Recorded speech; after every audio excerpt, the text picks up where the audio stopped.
Un padre instala una cámara oculta en el coche de su futuro yerno. Su hija le suplica que pare. Pero cuando toda la familia ve las imágenes grabadas 3 días después, llaman inmediatamente a la policía. Lo que descubrieron en ese vídeo cambió todo. Esta es la historia real de Carlos Méndez, un hombre de 52 años que vivía en una ciudad tranquila con su esposa María y su hija única, Andrea. Carlos era mecánico de profesión. Conocía los coches mejor que nadie. Pero también conocía a las personas. 30 años de experiencia le habían enseñado a leer el lenguaje corporal, a detectar mentiras, a notar cuando algo no encajaba. Y desde el momento en que conoció a Diego, el novio de su hija, algo en su interior le decía que ese hombre escondía algo. Algo peligroso. Andrea había conocido a Diego 8 meses antes en una cafetería del centro. Diego era guapo, encantador, siempre vestía bien y tenía palabras dulces para todo el mundo. Trabajaba como representante de ventas para una empresa de tecnología. Al menos eso era lo que decía. Ganaba buen dinero, conducía un coche alemán último modelo, y trataba a Andrea como una princesa. En la superficie, era el yerno perfecto. Pero Carlos no podía sacarse esa sensación del pecho. Cada vez que Diego visitaba la casa, había algo en sus ojos. Una frialdad. Una distancia. Como si estuviera actuando en una obra de teatro. Carlos intentó hablar con su esposa sobre esto, pero María le decía que estaba siendo sobreprotector. Andrea estaba enamorada. Radiante. Más feliz de lo que la habían visto en años. Y cuando Diego le propuso matrimonio después de solo 6 meses de relación, ella dijo que sí sin dudar ni un segundo. La boda se planeó rápido. Demasiado rápido para el gusto de Carlos. Pero nadie le hacía caso. María estaba ocupada con los preparativos. Andrea pasaba todo su tiempo con Diego, escogiendo flores, probándose vestidos, organizando la lista de invitados. Y Carlos se quedaba en su taller, con ese peso en el estómago que no lo dejaba dormir. Entonces empezó a notar cosas pequeñas. Detalles que tal vez nadie más veía. Diego siempre tenía excusas para no hablar de su familia. Decía que sus padres vivían lejos, que no tenía hermanos, que era hijo único y sus padres ya eran mayores y no podían viajar. Cuando Andrea preguntaba por fotos, Diego cambiaba de tema. Cuando María sugería conocerlos por videollamada, Diego decía que sus padres no sabían usar tecnología. Una noche, Carlos estaba despierto en la sala cuando escuchó el teléfono de Diego sonar en la cocina. Diego estaba en el baño. El teléfono no paraba de vibrar. Carlos no quería invadir la privacidad de nadie, pero algo le hizo mirar la pantalla. El nombre que apareció fue Valentina, con un corazón rojo al lado. El teléfono siguió vibrando. 3 llamadas perdidas. 4. 5. Cuando Diego salió del baño, tomó el teléfono rápidamente, vio la pantalla y su expresión cambió por una fracción de segundo. Luego sonrió y dijo que era una compañera de trabajo con una emergencia. Esa noche Carlos no pudo dormir. Le contó a María lo que había visto. Ella le dijo que estaba exagerando. Que Valentina probablemente era una compañera de trabajo como Diego había dicho. Que Carlos estaba buscando problemas donde no los había. Pero Carlos no podía dejar de pensar. No podía ignorar su instinto. 2 semanas antes de la boda, Carlos tomó una decisión. Iba a investigar a Diego por su cuenta. No le dijo nada a María ni a Andrea porque sabía que lo detendrían. Comenzó buscando en redes sociales. El perfil de Diego era extrañamente vacío. Pocas fotos. Ninguna de su familia.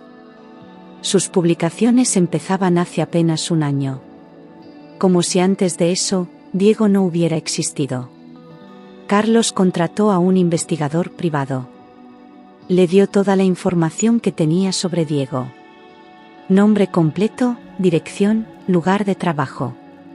El investigador le dijo que necesitaba al menos una semana para conseguir algo sólido.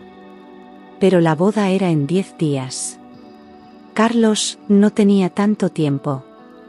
Entonces se le ocurrió la idea de la cámara. Carlos tenía acceso a equipos de vigilancia pequeños, del tamaño de un botón, que había usado antes para diagnosticar problemas mecánicos en vehículos. Podía instalar una cámara en el coche de Diego sin que nadie se diera cuenta.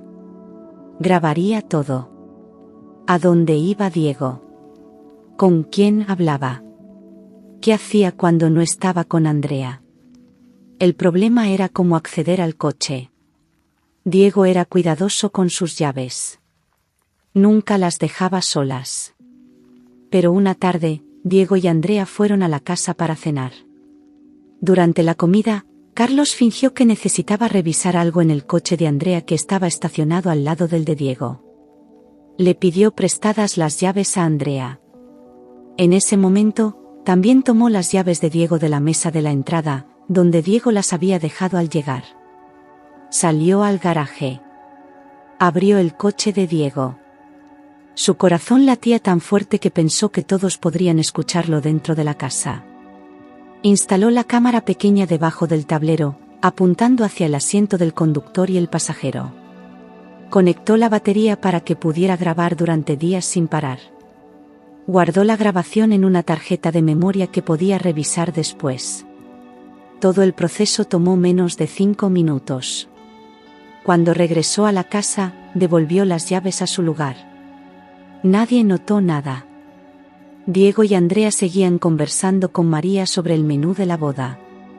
Carlos se sentó y trató de actuar normal, pero su mente estaba acelerada. Sabía que había cruzado una línea. Sabía que si alguien descubría lo que había hecho, especialmente Andrea, ella nunca se lo perdonaría. Pero Carlos también sabía que no podía quedarse de brazos cruzados. Si sus sospechas estaban equivocadas, borraría las grabaciones y nunca le diría a nadie. Pero si tenía razón, necesitaba pruebas. Pasaron 3 días.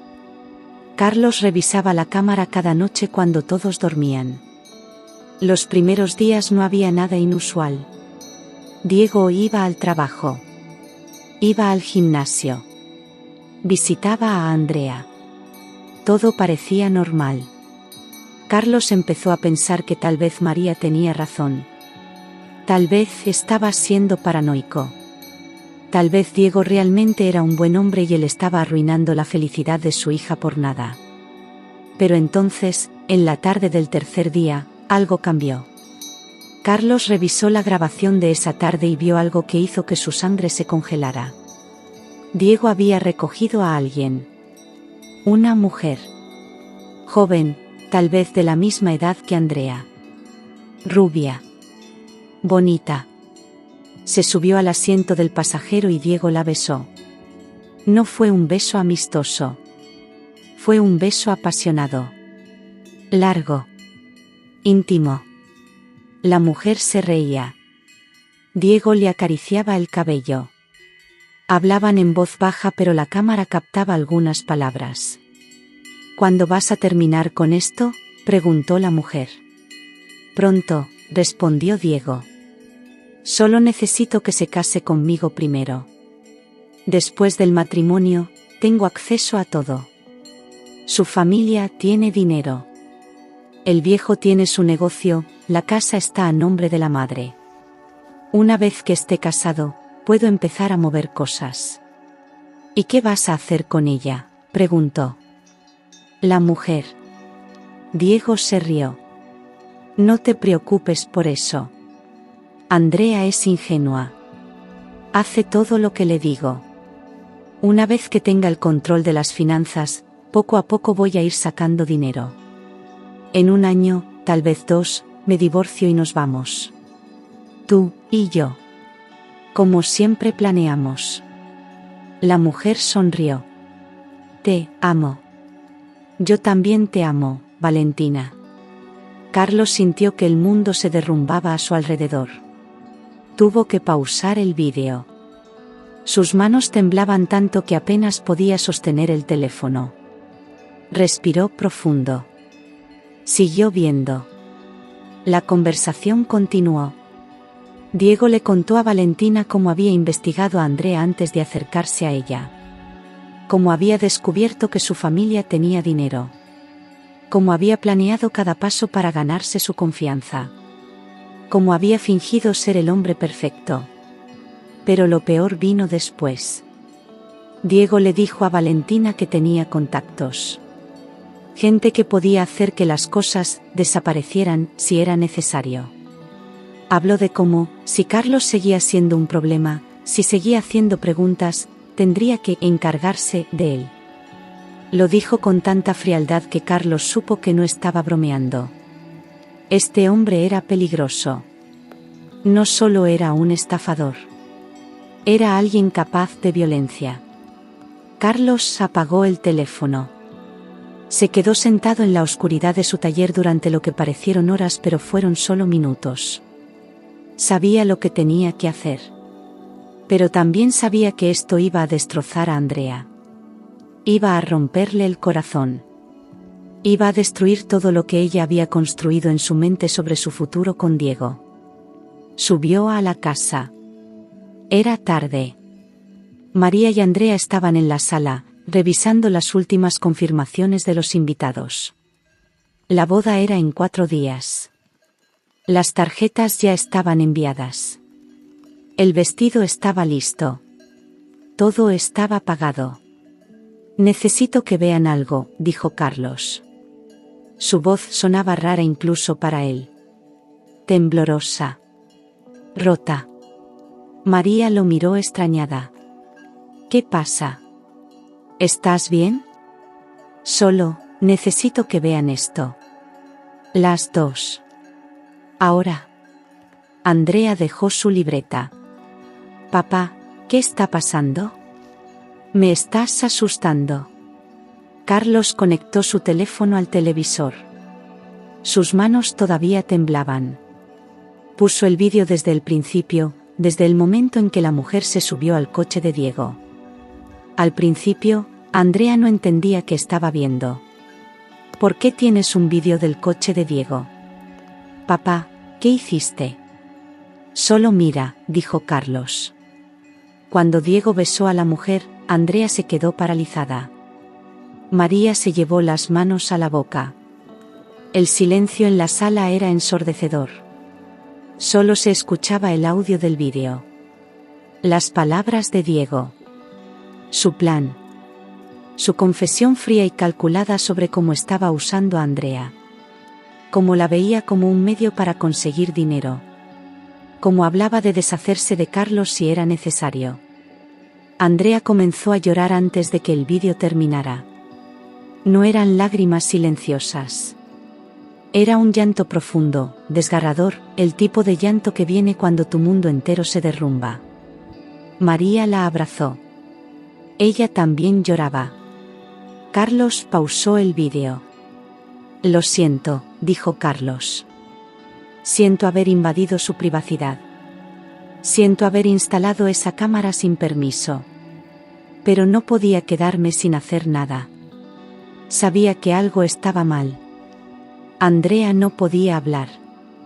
Solo lloraba en los brazos de su madre. María miraba a Carlos con lágrimas corriendo por sus mejillas, pero en sus ojos había algo más que tristeza. Había gratitud. Alivio. Horror por lo cerca que habían estado del desastre. Tenemos que llamar a la policía, dijo María finalmente. Andrea asintió entre sollozos. Sí. Él habló de lastimarte, papá. Dijo que tenía contactos. No podemos ampliamente cancelar la boda y dejarlo ir. Es peligroso. Carlos ya había pensado en eso. Tengo todo grabado. Tengo pruebas de sus intenciones. De fraude, conspiración, amenazas. Esto es suficiente. Esa noche llamaron a la policía. Les mostraron el vídeo completo. Los oficiales se tomaron la denuncia muy en serio, especialmente por las amenazas de violencia. Investigaron a Diego. Resultó que no era la primera vez. Diego tenía antecedentes. Había estafado a 2 mujeres antes en otras ciudades. Usaba diferentes nombres, diferentes historias, pero el patrón era el mismo. Se acercaba a mujeres de familias con dinero, las seducía, se casaba rápidamente, y después desaparecía con lo que podía llevarse. Valentina también fue arrestada. Ella era su cómplice. Había participado en los esquemas anteriores. Juntos habían construido una operación que había funcionado durante años. Andrea fue una de las afortunadas. Gracias a la desconfianza de su padre, gracias a esa cámara oculta, ella se salvó de un matrimonio que podría haberla arruinado financiera y emocionalmente, y tal vez incluso haberle costado la vida. La recuperación de Andrea fue lenta. Los primeros meses fueron los más difíciles. Tuvo que procesar no solo la traición, sino también el hecho de que todo lo que había sentido por Diego había sido construido sobre mentiras. Cada recuerdo dulce estaba contaminado. Cada promesa había sido falsa. Pero con el tiempo, con terapia y con el apoyo de su familia, Andrea comenzó a sanar. Aprendió a confiar de nuevo, pero de manera diferente. Más cuidadosa. Más consciente. Y sobre todo, aprendió a valorar el instinto de su padre, ese instinto que ella había ignorado pero que al final la había salvado. Carlos nunca se disculpó por instalar esa cámara. Y Andrea nunca le pidió que lo hiciera. Porque ambos sabían que esa decisión, esa invasión de privacidad, había sido un acto de amor desesperado. Un padre protegiendo a su hija de la única manera que sabía. Hoy, 4 años después, Andrea está casada con un hombre diferente. Alguien que Carlos investigó también, pero esta vez con el consentimiento de Andrea. Alguien que pasó todas las pruebas. Alguien real, honesto, con una familia que Carlos y María conocieron y que los acogió con los brazos abiertos. Y cuando Andrea camina hacia el altar, esta vez de verdad, con un vestido diferente y un futuro real esperándola, mira a su padre entre la multitud y le sonríe. Porque sabe que sin él, sin esa cámara escondida, sin ese amor inquebrantable que no aceptó un no por respuesta, ella no estaría aquí. No estaría completa. No estaría a salvo. A veces el amor significa respetar límites. Pero otras veces, el amor significa cruzarlos. Carlos aún no sabía hasta dónde llegaría todo esto. No sabía que lo que había descubierto no solo salvaría a su hija, sino que destaparía una red de mentiras mucho más grande y peligrosa de lo que jamás imaginó. Esta historia es un recordatorio de que las señales de alerta existen por una razón. Que el amor verdadero no se apresura, no manipula y no pone en peligro. Y que escuchar a quien te ama de verdad puede salvarte la vida. La mañana siguiente al arresto, los investigadores profundizaron en el pasado de Diego. Cuando los oficiales revisaron su apartamento, lo que encontraron confirmó que no se trataba de un caso aislado, sino de un esquema criminal cuidadosamente planeado. La investigación policial reveló detalles que dejaron a todos en shock. Diego no se llamaba realmente Diego Ramírez como les había dicho. Su nombre verdadero era Diego Armando Soto. Había cambiado su identidad legalmente hace 2 años después de estafar a una mujer en la ciudad de Monterrey. Antes de eso, había usado otros 2 nombres en diferentes estados. Tenía 34 años, no 30 como le había dicho a Andrea. Había estudiado psicología en la universidad, lo cual explicaba cómo era tan bueno manipulando a las personas, entendiendo sus debilidades, sabiendo exactamente qué decir para ganarse su confianza. No trabajaba en una empresa de tecnología. Ese trabajo era inventado. Vivía de las estafas y del dinero que sacaba de sus víctimas. Valentina García tenía 29 años y había sido su pareja criminal durante casi 5 años. Se habían conocido en un bar en Guadalajara. Ella también tenía antecedentes por fraude y robo de identidad. Juntos habían perfeccionado un sistema. Valentina investigaba a posibles víctimas en redes sociales, identificando mujeres jóvenes de familias con recursos económicos. Luego Diego se acercaba a ellas de forma casual, creando encuentros que parecían coincidencias pero que estaban completamente planeados. Una vez que establecía la relación, Valentina se mantenía en las sombras, contactándolo solo por teléfonos desechables que cambiaban cada mes. El plan siempre era el mismo: matrimonio rápido, acceso a las finanzas, extracción gradual de dinero, y después desaparecer. Las autoridades encontraron en el apartamento de Diego una computadora llena de archivos. Documentos falsos, identidades robadas, registros bancarios de cuentas en el extranjero. Había fotografías de Andrea que ella nunca le había dado, tomadas desde lejos antes de que se conocieran oficialmente. Había notas sobre la rutina de Carlos, los horarios del taller mecánico, las propiedades que la familia Méndez tenía registradas. Diego había investigado todo con una precisión aterradora. Incluso tenía copias de documentos financieros que de alguna manera había conseguido obtener. Los investigadores sospechaban que tenía contactos en instituciones bancarias que le pasaban información a cambio de dinero. Era una red mucho más grande y más oscura de lo que nadie había imaginado. La primera víctima confirmada fue una mujer llamada Patricia Herrera de Puebla. Diego la había conocido 3 años atrás usando el nombre de Alejandro Torres. Le propuso matrimonio después de 4 meses. Se casaron. Patricia puso a Diego en sus cuentas bancarias pensando que estaban construyendo una vida juntos. En 6 meses, Diego había transferido más de 2 millones de pesos a cuentas offshore. Luego desapareció una noche sin dejar rastro. Patricia quedó devastada emocionalmente y económicamente. Tuvo que vender su casa para pagar deudas que Diego había acumulado a su nombre.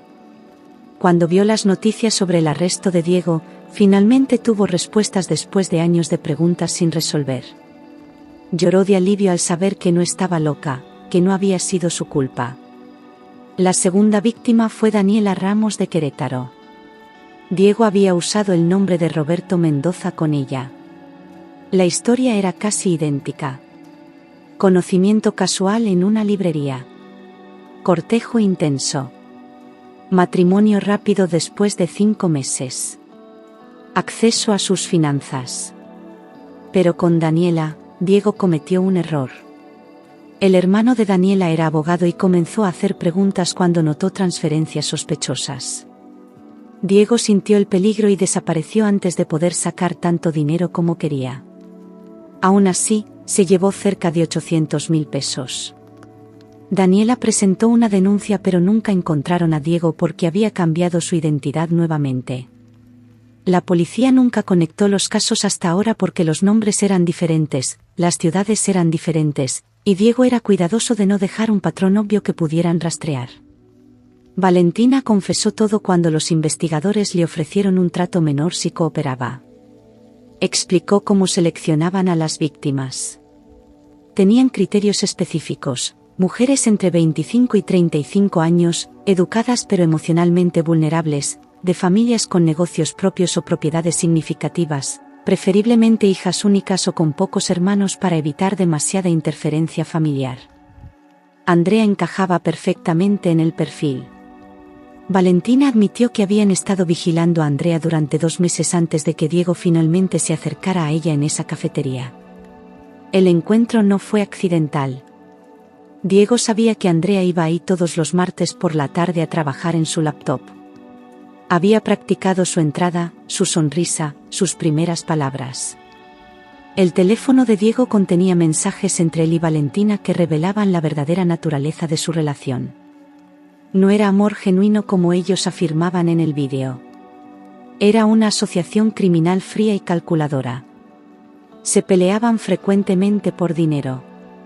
Valentina le reclamaba a Diego que pasaba demasiado tiempo con sus víctimas y que se estaba volviendo descuidado. Diego le respondía que ella no entendía lo difícil que era mantener la actuación día tras día. Los mensajes mostraban que ambos eran igualmente manipuladores y peligrosos. No había víctima ni victimario entre ellos dos. Eran socios en el crimen, punto. Andrea tuvo que testificar durante la investigación. Fue uno de los momentos más difíciles de su vida.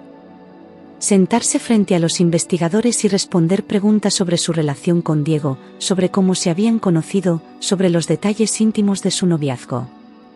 Cada pregunta era como abrir una herida. Pero Andrea lo hizo porque sabía que su testimonio ayudaría a asegurar que Diego y Valentina no pudieran hacer esto a nadie más. Cuando le preguntaron si alguna vez había sospechado algo, Andrea admitió que hubo momentos. Pequeños momentos donde algo se sentía extraño. Una contradicción en una historia de Diego. Una mirada que duraba un segundo de más cuando pensaba que ella no lo estaba viendo. Pero Andrea había ignorado esas señales porque estaba enamorada, o al menos enamorada de la persona que ella creía que Diego era. El juicio comenzó 7 meses después del arresto. Diego y Valentina fueron acusados de múltiples cargos: fraude, conspiración, amenazas criminales, robo de identidad, lavado de dinero. Los abogados de Diego intentaron argumentar que las grabaciones de Carlos eran ilegales y no debían ser admitidas como evidencia.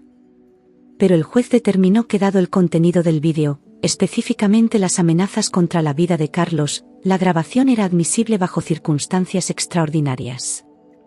Además, el testimonio de las otras víctimas y la evidencia encontrada en los dispositivos electrónicos de Diego y Valentina era más que suficiente para sostener los cargos.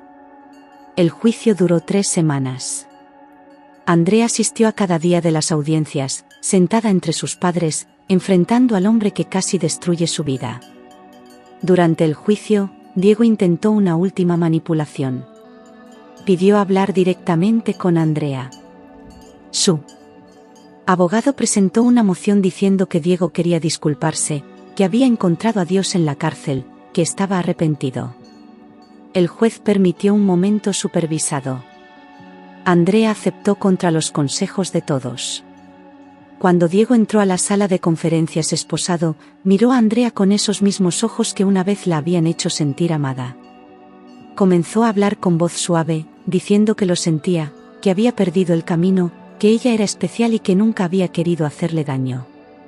Pero Andrea lo interrumpió. Le dijo que no creía una sola palabra. Que podía ver a través de él ahora. Que ya no tenía poder sobre ella. Diego intentó continuar, pero Andrea se levantó y salió de la sala sin mirar atrás.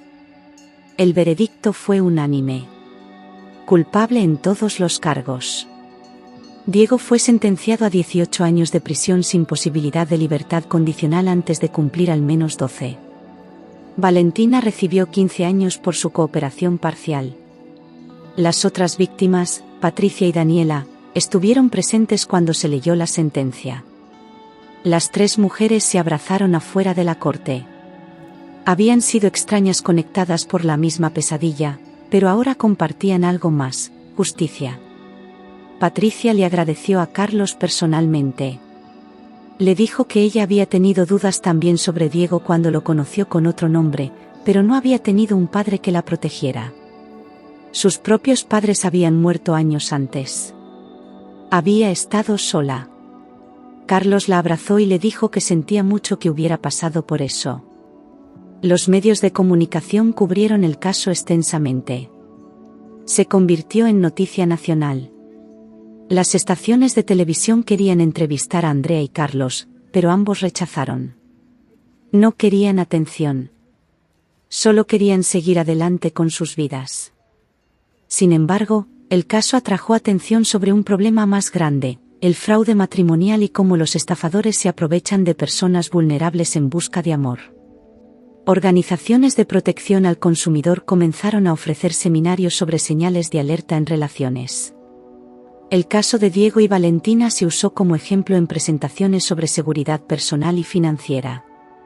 Sin quererlo, la experiencia de Andrea ayudó a educar a miles de personas sobre los peligros de confiar demasiado rápido. Andrea inició terapia una semana después del arresto de Diego. Necesitaba procesar el trauma, no solo de la traición sino del hecho de que había estado tan cerca del desastre. Su terapeuta la ayudó a entender que ella no había sido estúpida ni ingenua. Había sido víctima de un depredador profesional que sabía exactamente cómo manipular emociones. Diego había estudiado psicología precisamente para esto. Había aprendido técnicas de manipulación, de crear dependencia emocional, de aislar sutilmente a sus víctimas de sus sistemas de apoyo. Andrea comenzó a ver que no era su culpa. Que cualquiera en su posición, enfrentando a alguien tan experimentado en engaño, podría haber caído en la misma trampa. Esta comprensión fue el primer paso real hacia su sanación. Carlos también luchó con sus propias emociones después de todo. A pesar de haber salvado a su hija, se sentía culpable por haber invadido la privacidad de alguien, incluso de alguien tan despreciable como Diego. Había cruzado una línea ética. María le recordaba constantemente que había hecho lo correcto, que a veces las reglas necesitan romperse cuando está en juego la seguridad de alguien que amas. Pero Carlos era un hombre de principios y le costaba reconciliar sus acciones con sus valores. Eventualmente, él también habló con un terapeuta. Lo que más lo ayudó fue cuando Andrea le dijo directamente: «Papá, me salvaste la vida. No solo mi vida física, pero mi vida completa. No te sientas mal por eso nunca». Esas palabras le dieron paz.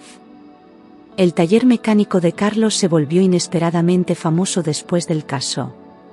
Clientes nuevos llegaban diciendo que querían que su trabajo lo hiciera el mecánico que salvó a su hija. Carlos no buscaba esa atención, pero la aceptaba con humildad. Usó algo del dinero extra para mejorar su negocio, contratar a un ayudante joven que necesitaba oportunidades, y donar a organizaciones que ayudaban a víctimas de fraude.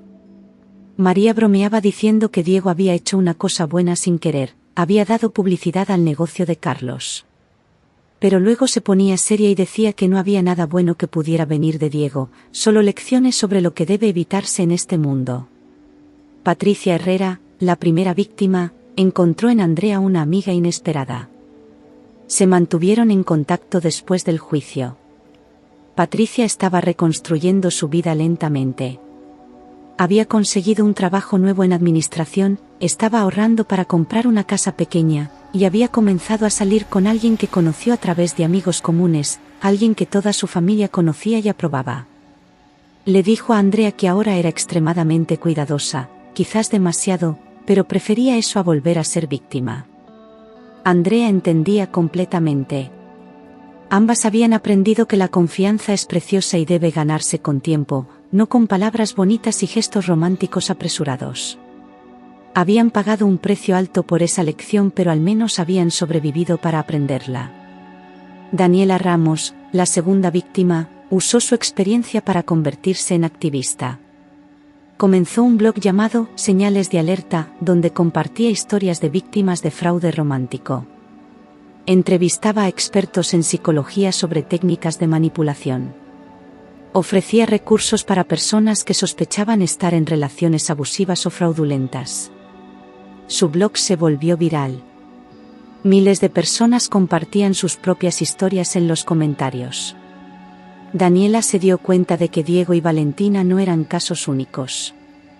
Había cientos, tal vez miles de estafadores operando de manera similar en todo el país. Su blog ayudó a varias personas a identificar situaciones peligrosas antes de que fuera demasiado tarde. Andrea contribuyó a su blog con su propia historia, publicada de forma anónima, pero Daniela sabía que era ella. María Méndez procesó todo a su manera. Ella, que había defendido a Diego, que había pensado que Carlos estaba siendo paranoico, ahora cargaba con su propia culpa.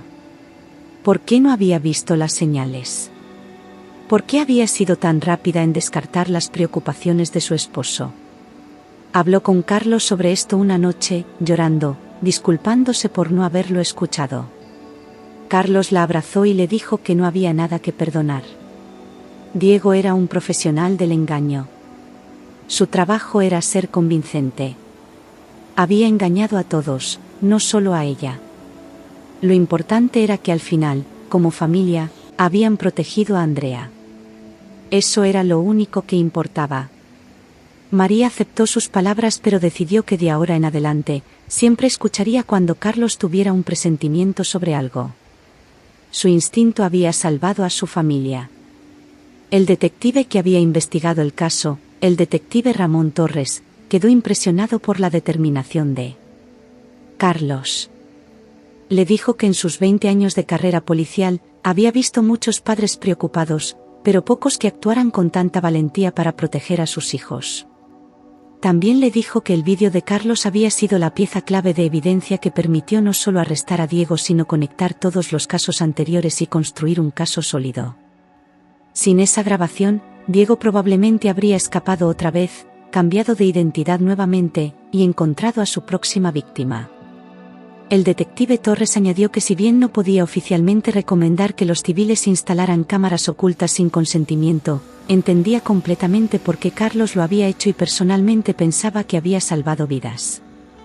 Si esta historia te impactó, suscríbete para más historias reales que necesitas escuchar.